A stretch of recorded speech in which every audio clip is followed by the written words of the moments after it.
Good morning. Morning, everyone. So, day 3 of the How Conference. Everybody's here on time. Well, fantastic. Thank you. You can see down the front, you'll notice there's some booklets and some chocolate on the seats here. That's basically something for you to take away and remember our session by today. So, I'll start by introducing myself. My name is Mike Norman, and this is my colleague Bart Mershaw. Hi, good morning, everyone. We are from a company called Esko-graphics. And this is a software company that is based in a nice little medieval town in Ghent in Belgium. Anybody been to Ghent? Oh, yeah. Oh, nice. Oh, okay. So, what you're going to see today is state-of-the-art, cutting-edge technology, plugins to Adobe Illustrator. 2D design in a 3D world. Why design in 2D when what you really want to do is design in 3D? Okay, we can all admit it. That's what we want to do. So, just a couple of things here from this session. What we really want you to take away is the fact that most of the software you'll see today, you'll be able to download for free trial for 30 days from our website. Okay? Go out there, try it. If you like what you see, download it. And what you probably noticed as you walked in was a looping story. So, Bart and myself are going to role play a little bit. And the story basically is that I'm a brand owner from Australia. I'm putting on the accent, by the way. Am I doing okay? It's very difficult because I'm from Kentucky. But so I'm going to be the brand owner from Australia. And what I would like to do is generate or create a whole line of chocolate products, packaging, for a line extension I'm going to sell in Australia. And I thought to myself, who makes the best chocolate in the world? Swiss? Yeah. No? The French. Oh, It's the Belgians. Absolutely. They made the best chocolate in the world. So, considering that, I was like, you know what? I'm going to contract a Belgian designer. Oui. Every country needs designers, right? I'm from Belgium. That makes me a Belgian designer. Yeah, I was hoping I had one too. But, and that's where we're going to start today. So, Bart, I was wondering if you could create for me a chocolate box. Absolutely. Let's get started. Keynote here, and for that, I'm probably going to have to call Michael here. So let's see if he can hear me. Hey, Michael, can you hear me over there in Australia? Yes, I can, Bart. So most likely in the same room. Hey, can you send me some kind of structural file that represents the box? You know, Bart, I haven't thought a lot about it, but give me a couple of days and I'll get something to you. Oh my, this is starting off great. Gee, sounds familiar. Well, luckily, I was able to download a great piece of software last night that enables me to create a 3-dimensional canvas that's going to allow me to start designing around this canvas. Command Option Shift Z will bring up this Create Basic Box interface. There'll be a quiz, by the way, on that shortcuts afterwards. Take notes. With this canvas, I can decide what the width, the height, and the depth of this box needs to be, and I can even indicate where the flaps need to be. So if I want this box to fold over in the length direction like so, or I can remove panels like this and add in any direction that I want. Notice this is going to be the base panel. So I'm going to quickly click on the clip button right here, et voila, as they say in French. We have our 3-dimensional canvas that I can start working on. Let's go ahead and say hi to the audience. Let's wave to the audience. There we go. So this is a great way of creating a canvas. I'm going to go ahead and indicate that each of these lines needs to be a 90-degree full angle, and I'm going to save this onto my desktop. The system asks me if I want to place this in my document. Don't you love it? My computer is smarter than yourself, so yeah, let's go ahead and do that. Here's the structural file that we just created, and we can now go into our menu, which is located here in my presets. I already went ahead and put the studio window in there. Let's make that window a little bit bigger. And there we can see, again, the 3-dimensional model Now we can also zoom out a little bit more. We can also visualize this transparently and select these different flaps. Notice that as you're holding down the Shift key, we can select through this box and select opposite flaps. Also, you can see right there, as I am selecting these in the background here, Illustrator will select the panels that you are working on. Also, if I double-click, the system will rotate the design, and you as a designer can now start working on that panel. So you don't have to figure out, hey, my artwork, is it going to end up like this, or do I need to put it on like that? Before you know it, your notes will twist it, right? So let's go ahead and switch it back in its natural orientation right there. Right side up, or let's leave it, let's rotate it like so. And there goes the window. See, this projector gives me a slightly smaller area to work with than my real display. So let's design some graphics on here. I'm not really the best designer in town, so but don't tell that to anyone. Okay? So what I'm going to do here is I'm going to try to get some symbols from the symbol library. And since we're working with an Australian designer, why don't I go to some primitive icons right here and just simply drag some of this stuff here onto the canvas. Let's drag this little stick person on there as well. And there, just running away from whatever kind of animal that is. And in my 3D window, you can now immediately get an update option, Command 6, and there we can see our graphics. So from 2D design, you're now really looking at your 3D. There's a link between the 2D and the 3D. But wait a minute, we got a little problem right here. This little stick fellow is supposed to continue right there on that flap of the box. So that's a very time-consuming process if you're a designer and you need to line up artwork precisely over that flap and maybe it continues on another flap. Well, guess what? We reduce it to a mere click of a button. It's called Distribute Selection right there. So after I click on Distribute, the system automatically copies the art in question, which you can see up there, and voila, as they say in French and stuff. Now, there's also a relationship between these two elements. If I would grab this little person and I would put him right underneath this animal right there, and I would update my view, you can see that we have a breakage between those two. So what I can do now is simply click on the Update Copies, and automatically all the related copies will follow. What you can also do as a designer, which is really cool right here, is create these three-dimensional guides which can wrap around your package right here, around the design that you're making. What's really nice about that is, imagine you have to line up artwork on the front and on the back, right? With this, you now have a three-dimensional guide, so you can really see what you're doing. Okay? So let's see if Michael already has my structural file for me. Let's get on the phone here. Michael, do you already have something for me? Because I'm still waiting here in Belgium now. Yeah, Bob, actually, I just contacted a structural manufacturing molding company in Sydney, Australia, and I'm going to send you an EPS of the box that I want you to put the design on. Okay, very nice. Finally, we got something to work with. Oh, but wait a minute, this is an EPS file.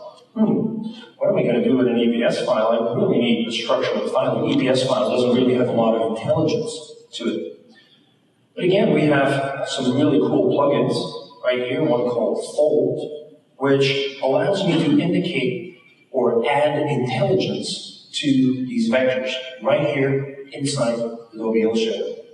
What I do is I simply select these, let's go ahead and highlight this, let's select these lines, and I'm going to add this one as well.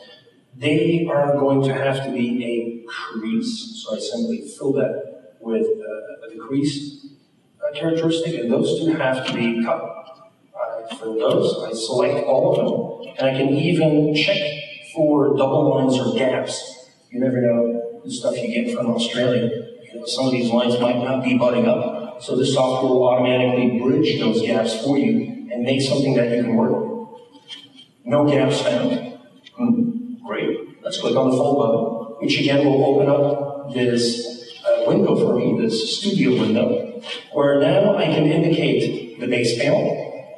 I can extend the creases or gaps again here using these numerical values. Click on Continue. And I also have the capability to assign a board characteristic to this packaging that I'm making. So depending on the durability or the strength of the package that you're designing here, you can assign different weight factors to it. So we're going to use an E-flute for this, and let's make it 0.08 inch. Let's click on the Continue button, select all full lines, make it 90 degrees.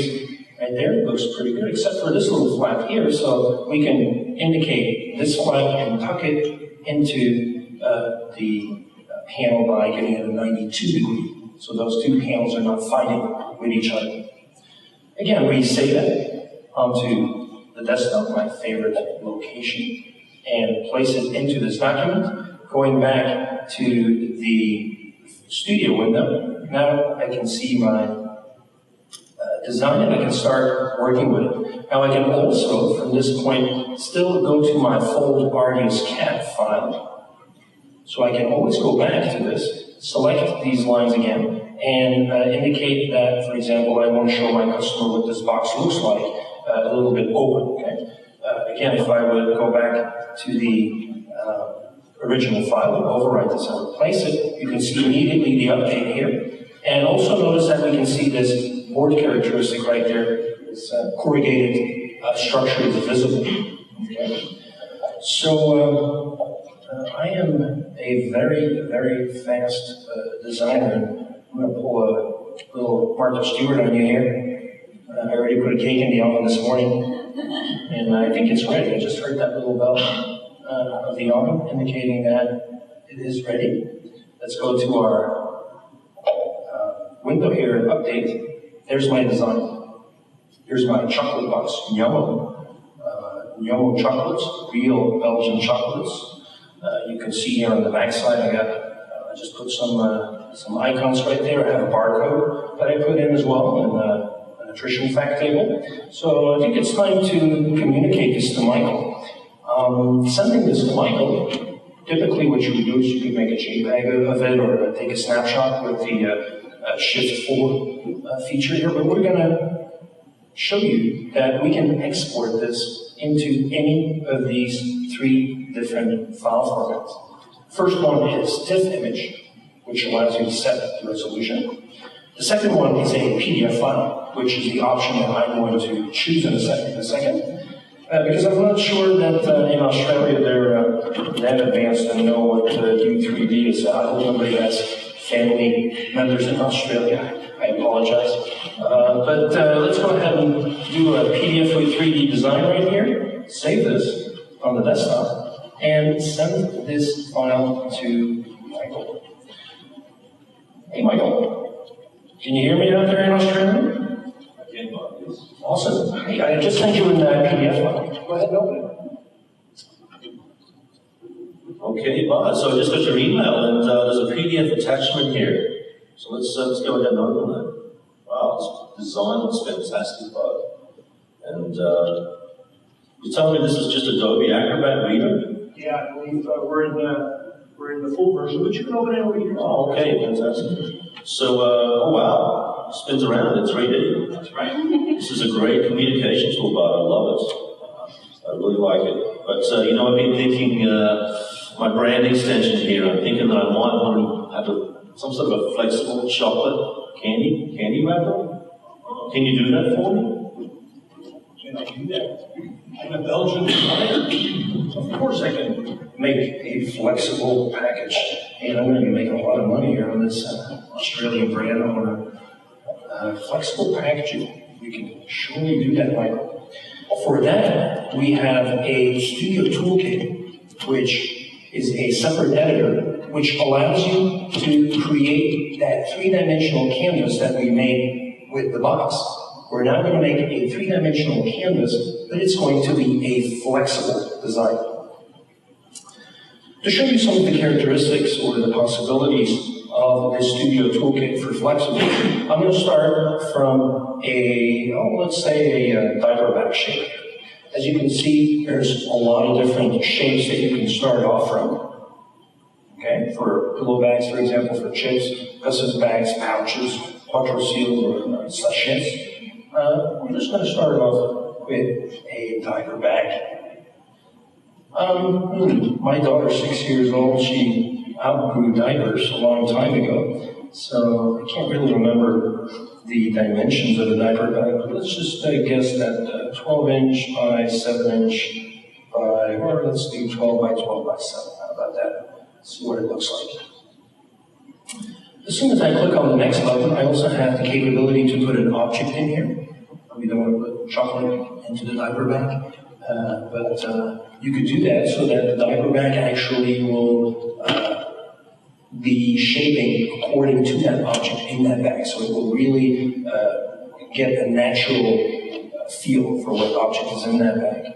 Let's click on the next button and look at this amazing interface right here where you can now see a real-time rendering of this diaper bag. So you can see the shaping is happening in real time right there. And at any point in time, you can stop the live shaping. Let's go ahead and stop it for a second and show you that this is nothing more than a wireframe, very complicated wireframe, if you will. So this can also be visualized right here as a shaded model or as a reflective model. When you're using the reflective model, down here you have a couple of parameters where you can set the highlights and the shadows and how much reflection you want to show right there at the bottom.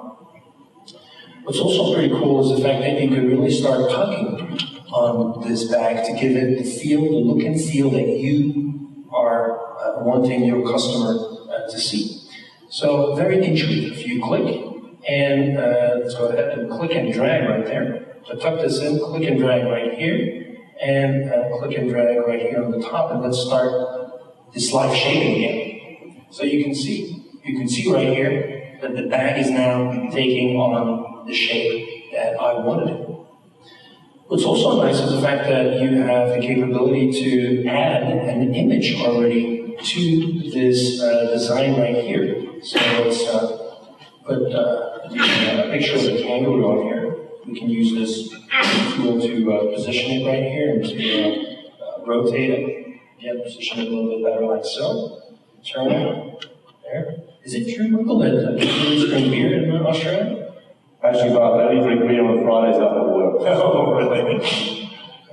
So there you have the bag. Now, notice we can inject air or a certain percentage, a certain amount of liquid into this bag. Okay, as I do this, you'll see that the bag will start taking on a different shape. And again, this is live shaping, so the computer will, tweak that model as you go along. So I'm ready to, there it is. Let's go ahead and stop this shaping. I'm ready to use a real model. I don't want to make a chocolate bag that looks like this. So we're going to stop this live shaping here for a second and close this. And let me go ahead and open up a bag that I already prepared ahead of time, which is the yellow bar.bag file right here. And you can see for this bag that some of these areas are actually indicated, highlighted in blue. Okay, that's what we call the frosting right there. Some of these areas you might want to frost, and then of course we also have the defrost feature in here. Put it in the microwave. What that's going to do for you is it's going to lock certain parts of that flexible bag, so as you're modeling it, those elements that are frozen will not be manipulated by whatever it is you're doing. So once you have saved this, by the way, you can always switch between the 2D, the two-dimensional, and three-dimensional representation of this. As soon as you are done with this, we can go ahead and place this file into Adobe Illustrator. So I already went ahead and prepared a flexible there as well. So let's go ahead and open that. And let's place the structural file right into Adobe Illustrator. My graphics are in the background. Et voila, here we go. You can zoom in, you can zoom out, and you can see the characteristics of that back. See that shininess of it?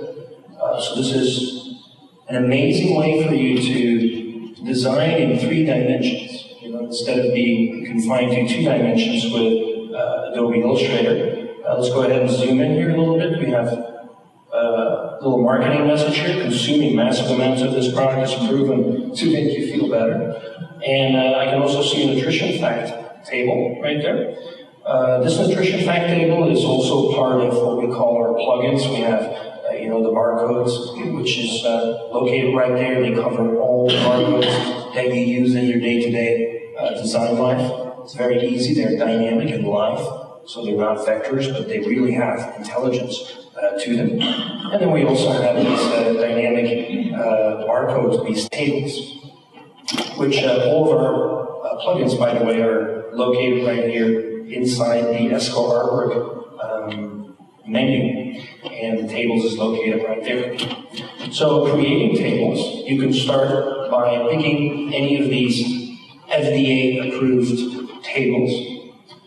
Really makes your life as a designer much, much easier. The only thing you have to do after you pick the right table, by the way, we also support FDA-approved over-the-counter drug tables, pharmaceutical. And if you want to create your own tables, let's say you're in a specific area of design and you always use the same kind of tables, you can do that too. This is an example of a table that I, as a designer, use frequently. So once you pick the table that you need, you can click on the OK button, and then you need to provide the system here with some values. So we can see here that we have to key in the mandatory ones are highlighted with a little asterisk. So I'm going to put in that as a sort of serving size 1. Let's do everything 1. Yeah, 1 calorie, 1 sodium, 1 fat. 1 iron. Click on the create button. Let's zoom out again. Let's switch our fill style here to white. Before we do that, click on the create button. Actually, I should have done it the other way around. Let's do the stroke in white. And you can see here in the background, let's collapse this menu. You can see my table that I just created. Now, things might still go wrong because when you fill in the wrong values, imagine that you type in, God forbid you're making a box for Viagra and you type in 11 instead of 1 as serving size, you might be in trouble. So what we do as well as a company is we kind of created a standard together with a small company called Procter & Gamble, Coca-Cola, the Mills, and we came up with a standard to exchange information between the brand owner and the designer by using XML. Okay, the extensible metadata language protocol. So let's give Michael a call and see if they already heard about XML out there in Australia. Hey, Michael, can you send me in that XML file that I can use to fill in the data here? Actually, Bob, we do have XML information. All of our nutrition facts are already plugged into the XML file. Oh my, wow, amazing, thank you. Oh, here it is. Thanks for that email, Michael. Let me go ahead and load that in. There's my XML. And I can simply now, let's go ahead and go to that marketing slogan that we were looking at earlier. I can now link from the XML file elements to my graphic design. For example, instead of saying consuming massive amounts right there, I want to say embrace decadent cravings. And I simply click on this little button right there, and now this becomes a dynamic element. So if you're making branding for several different countries and several different languages, now you have a tool that can automatically flow the data into your design without, the chance of making errors in the process of doing so. And the XML file can be sent back and forth. You can make adjustment to it. But, you no longer send a napkin or a beer coaster with stuff written on it, okay? So let's see, after this XML, I could probably send Michael a PDF file of this design right here. Let's zoom out again, go into our studio window, and see if Michael likes this. Let's go ahead and export this to a PDF. You can add your own comment right here, made by Art from Belgium. Click on the Save button, save it as untitled on the desktop, my favorite name and favorite location to store things. And in a couple of seconds, Michael will receive this PDF file. Okay, Bob, thank you for that email. Another PDF attachment I see. Let's take a look. I really like this communication tool. I love to see stuff in 3D. How do you like my nutrition fact? Yeah, that's not placed in the right location, unfortunately, Bob. I'll send you a second version. And an invoice. How about that? You know what I was thinking about? I really like the flexible bag here. I love chocolate milk, and I think I want a bottle of chocolate milk with a label. Can you do that for me, Bob? Absolutely. More money for me. Man, I love this brand owner. I'm going to be making lots of money as a designer from this guy here. My phone is on mute. Excellent. So, the only thing I need from you, Michael, is some kind of three-dimensional canvas again, If I want to design a bottle, go ahead and send me something to work with. Yeah, actually, but I just sent you a dial line. Hopefully you can do something with that. A dial line? Huh. Let's go ahead and open this. Let's see what he sent me. Oh my. What is this here? Is that a chocolate ball? That's what I suppose, that's all I get here? See if I can do something with that. I have a toolkit for labels. And that toolkit for labels is going to allow me to simply indicate the silhouette, the outline of this model. And then I can use my shortcut, Command Option Shift 1. There is going to be a quick afterwards on shortcuts. And that's going to open up immediately, right here, my three-dimensional window. So from this vector, this toolkit was able to generate a three-dimensional model. That's pretty cool. Just like before with the box, I can also visualize three-dimensional guides, which will help me to position my label onto this three-dimensional object.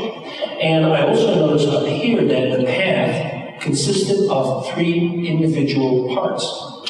And you can see these by selecting them, and you can even assign a material and a color to it.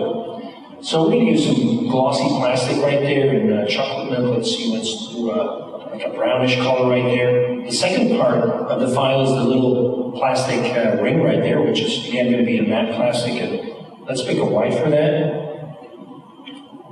And the body, we're going to do a clear plastic. And again, chocolate milk. Let's see, what do they like in Australia? Oh, let's see, like this. Putting chocolate milk in there later, you click on the continue button, and now you have the capability to add your labels to this design. Let's go ahead and add a front label. And I can simply grab this label and move it up and down onto that three-dimensional object. Again, visualizing my three-dimensional guides, they will help me to position the label exactly where I need to. Now look at the curvature of this neck right here of this bottle. Any graphic that's going to end up on this label is going to need some serious distortion. That would you agree? So the way I can proceed now is simply save this as a Collada file onto my desktop again. And let's go ahead and place it in the document. Which if I zoom out to a total view, zoom out a little bit, you notice here that esko-graphics also added some tools here in this toolbar here on the left. So one of these tools is Move Structural Design. So I'm going to place that label right there. I'm going to go back to my selection tool and do a select all, and let's see. Let's visualize everything. I don't really need this shape any longer, so I'm going to hide this one. And let's zoom in a little bit closer on this one. What I can do now is simply, right there you can see the outline of the label. So again, if you want to position it a little bit better, we can do that. There. What we can do now is grab our graphics, and looking at my cheat sheet here, Option Shift Command 4 allows me to distort the graphics. And this is not limited to vectors, also live fonts in Illustrator, as well as image data, can be distorted using the warp feature of Adobe Illustrator. So that's pretty neat. Let's go ahead and move this down a little bit, and again, use the distort feature here to distort this. Going back to the studio window, you can see after you update, immediately the effect that has right there on this graphic. So again, before and after, if I wouldn't distort it, you see this really curves up like that. After I distort it, it should look great. And I update it again here. Now it looks perfect. These graphics, awesome. So let's go ahead and continue. Maybe I don't know if Michael has any other ideas, but I think I'll send him another invoice for this label here. So, Michael, do you want any other things in your for this design, or? You know, Bob, I've been talking to a manufacturer here in Sydney, and it's a shrink sleeve manufacturer. And I think that it's going to be cheaper if I do it as a shrink sleeve. Can you make it instead of a label, perhaps make it a shrink sleeve over the bowl? Is that possible? Shrink sleeve, yeah, instead of a label. Yeah. Yeah, of course. I got plugins from esko-graphics, and with those plugins, I can almost do anything, my friend. So what we can do here is we can import a 3D shape, which is actually a collada file, right? Might I start with collada is there in Australia? What is collada? I think it stands for a collaborative design format. Basically facilitates the exchange of three-dimensional digital models coming from programs such as Cinema 4D or Modo, Lightwave, 3ds, SketchUp, you name it. You know, there's so many out there. You can exchange data between those programs. It's actually an invention from a small company called Sony. You might have heard of that, but it's open source now. It's really becoming a standard in the industry. So what I'm trying to do here is grab the window here at the bottom. As I said, my window is a little bit too big, so I don't know if I'm going to be able to resize this to the smaller size. Maybe not. Doesn't look like it, so that's what happens when you do live demos. That's okay. So adding a sleeve to the design right here, you can indicate the direction of the sleeve. So we're going to wrap the sleeve around it like so. Here on the right-hand side, I can indicate the length of the sleeve, which is going to be 150 millimeters. We're going to move it slightly up. See what happens if I zoom out. No, that's of no use either. It's okay. Just as before, we can visualize this different ways. We can indicate that we want to see the wireframe, or we could slap our kangaroo, please pint of beer on there again, or we can simply visualize it here with a solid model right there, color. We're going to do the wireframe and hit the shrink button. Now, as we hit the shrink button, you can see that, again, there's a real-time rendering that's taking place, where the system is shrinking this sleeve around any three-dimensional object that you can bring into this editor. And with Collada, it's basically wide open, right? So let's give it a little bit of time here to wrap around there. Let's stop the shrinking process when we're happy. Okay, almost there. Put that little thingy there. Okay, I think that looks fairly decent for a shrink. So let's click on the done button right there. And you can already guess what we're going to do with this once we save this. Actually, Bart, we're all about six-packs in Australia. Can you make a six-pack of those chocolate milks? And I want to shrink wrap that as well. Oh my, a six-pack. Oh, I can do that. Let's go ahead and remove the sleeve. And repeat this. 3 by 2 makes 6. Now we have a six-pack. We can wrap the design around it, and again, simply bring this into Adobe Illustrator and just start designing around this sleeve. So yeah, I can do that. Thank you. Let's go ahead and bring this into Adobe Illustrator. Again, I prepared a file for this. Right there. Et voila, you can immediately see the three-dimensional model right there in your studio window in the comfort of Adobe Illustrator. That's pretty nifty. Anything I do on this canvas here in 2D is immediately reflected here in 3D. Now, talking about distortion earlier, I might have to distort some of these graphics. So let's see what happens with image data. Okay, this curvature right here, the strawberry in question, needs to be distorted. So we can simply select this, hit our Command Option 9, which is going to bring out the pre-distort menu. Oh my, that woke everyone up. Bring out the pre-distort window, and you can even see some technical feedback right here as far as what is the distortion going to be on that specific graphic. Okay. So the system tells me here before I click on the distort button that this strawberry is going to need a 9.3% distortion in the horizontal direction and 6.3 in the vertical direction with a shear factor of 0.3 degrees. A little bit too technical for me. Just going to hit the pre-distort button right there, which is going to bring up the interface for the distortion.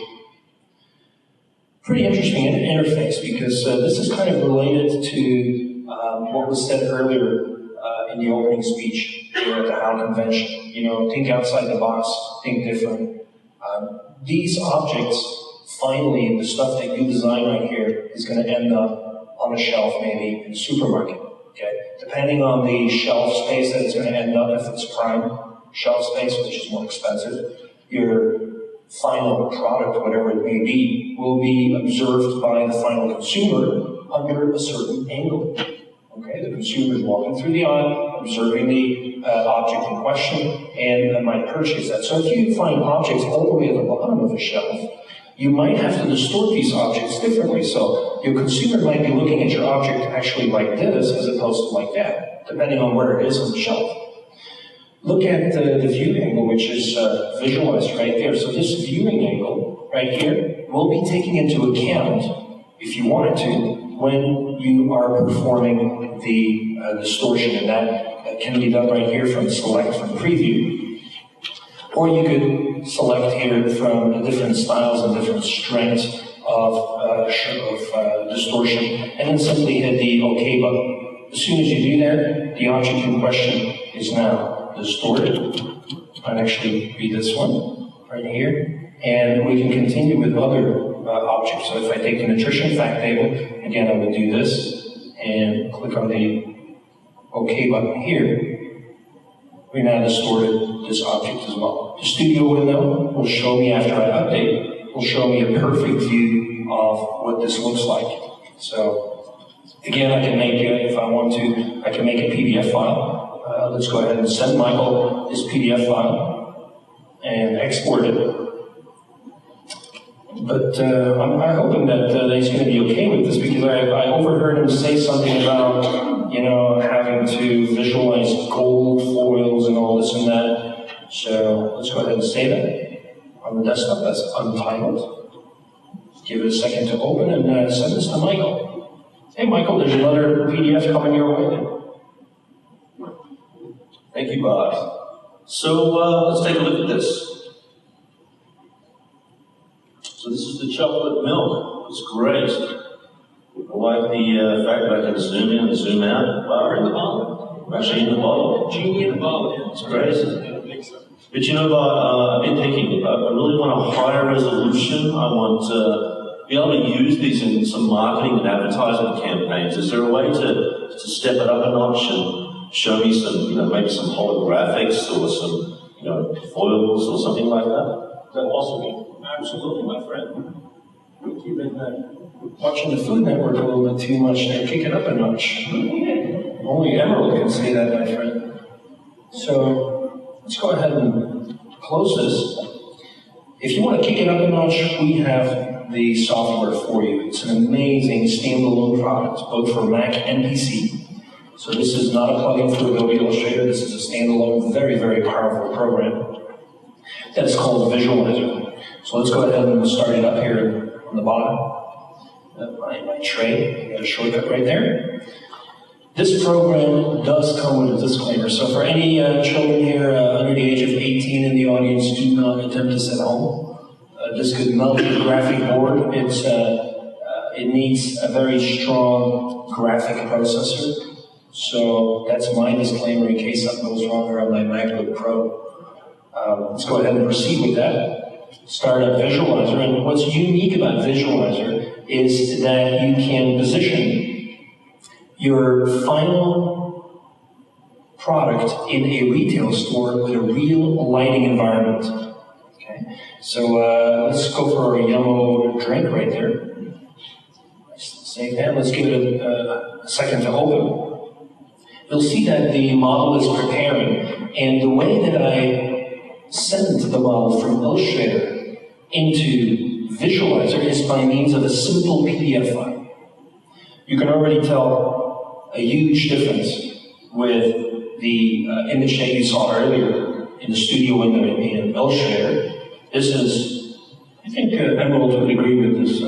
We really kicked it up a notch here, Michael. Yeah. So you can see not only the reflection of the lighting store, which is a three-dimensional model, depending on the temperature of the light, whether they're using fluorescent lights or any temperature of light there, or they want to place it in any of these retail environments that come with Visualizer.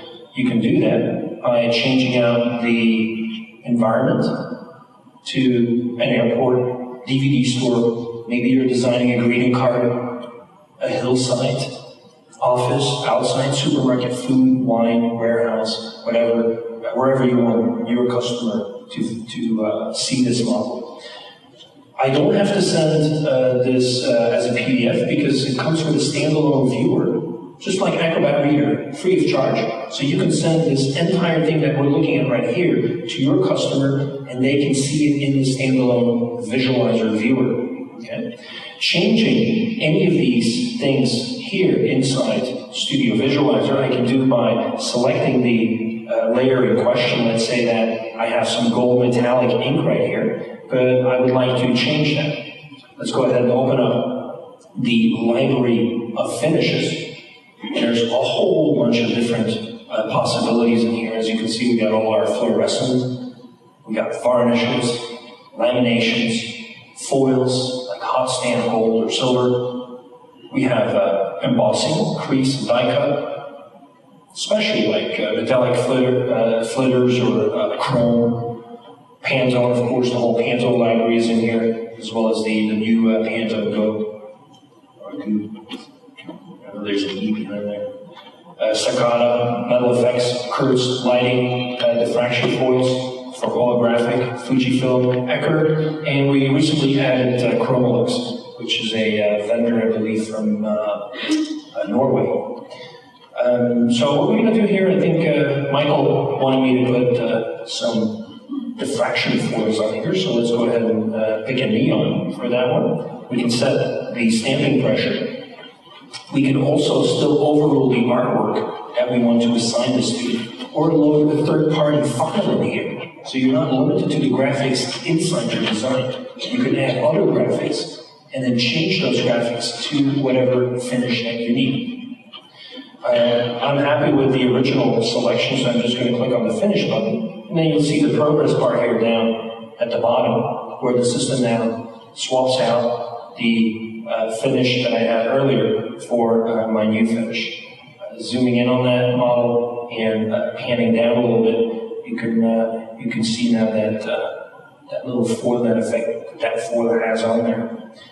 Let's pick some other files here, because I want to show Michael not only the drink bottle, but also all the other ones that we created. You already opened that one up, so let's go ahead and open this one up here, this box, and make some more changes to show you what's possible inside Visualizer. So again, simply taking the PDF file that you generated in Adobe Illustrator, you open that PDF file right here in Visualizer, it will retain all the layer structures that you built into your file in Illustrator, which you can see here on the left-hand side. And then you can start selecting the elements in question and start changing the appearance of these objects. So for this demo, let's say that this Royal Belgian seal here, I'm going to change that into a cutout, okay? Because I want to, for example, have my customers see through this little thingy here and see the chocolates through there. So I'm going to have to select the appropriate object right there. Then we go into the type, and instead of a sculptured 3D, where I can even set the height of the embossing, I'm going to select a die cut. For labels, you can also put white silk screen underneath if you want. There's really no limit as to what you can achieve here inside Visualizer. So again, it's updating the model. The progress bar is running in the background. Et voila, as they say, we can even peek here into that little window that I created in my design and see through it. It's amazing. Now, with all the invoices that I've been sending Michael, I'm not sure if he's going to be able to afford a high gloss coated paper. So let's go ahead and change the substrate. Let's select that and change it to a regular corrugated, just a plain corrugated box with vertical stripes like that. You can set the stripe width and see what effect that has on the final design. Let's give it a second again.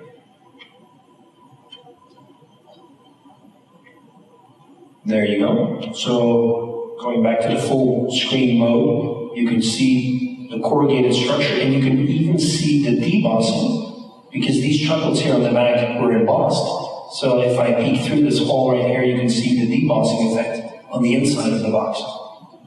And you can also see now the structure right there of that corrugated onto that substrate.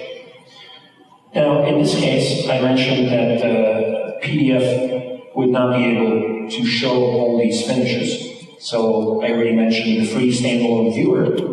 But we could also make some really cool high-res snapshots right here. You can set the resolution for any purpose right there. That you can even put it on a transparent backdrop and then take it into Photoshop, Photoshop Extended, and kick it up even more, you know, by putting lighting effects or vignettes on there.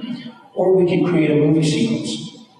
These movie sequences right here can be a gyration. They can be interactive QuickTime movies that you can send to your customer.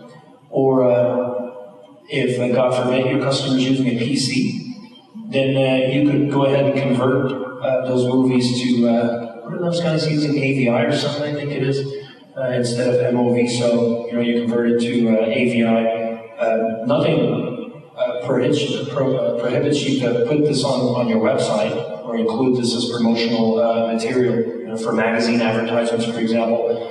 And then you can preview the frames before you commit to it. You can set the angle, you can set how many frames you need in that QuickTime movie, and then simply click on the Generate button, which will then generate that QuickTime movie, which I can now send to Michael.